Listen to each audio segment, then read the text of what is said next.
Entering game number 3. Baka hindi na nga gamitin yung sina Ellis dito eh. Because ito pong kanyang mga wall at kanyang pong bench has been playing superbly. Oh, hindi nakatingin sa rear view mirror si Galen Yang. 3 against 1. Dale Jingson, the flip. Oh, it puts Winyo foul by Enrico Villanueva. Wala siya magagawa doon. Ito sa 1-on-3 situation eh. Second foul, itong si Enrico Villanueva. At eto na, pati si Remzi Bahar, hinugot na. 5-5-5 remaining in the ball game. Mamaya-maya, siguro mga 4 minutes, si Aaron Aban, pasok na rin niya. Sana lang hindi nila pasok dito si Coach Tim Con. Natin, Remzi Bahar will report. At si Gabi. Ito yung sinasabi nga natin, kita mo yung benefit ng lahat na to para kay Coach Tim Con. Kaya nga eh, pagpapahinga mo na yan in preparation for game 3 na yan eh.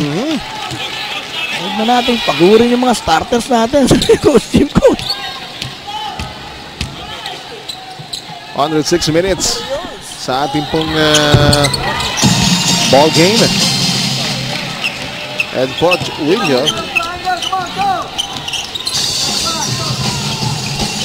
has 2 points. Yan po si Poch Winyo. Ito si Poch Winyo inabutan niya. Andun siya nung Grand Slam.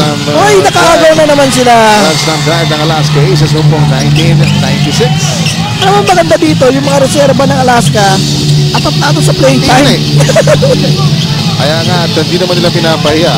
Kaya ganun pa rin yung intensity level nila eh. Yeah, so kita mo na, makakuha pa.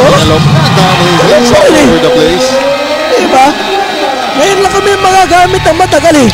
Papakitang gilas na kami. 11 points para kay Reynel Hugnatan. Ang mga fans ng Alaska Aces, they have all the reasons to celebrate dito po sa laban natin with 5:21 remaining. Ayan po, namamayagpad ang mga Aces.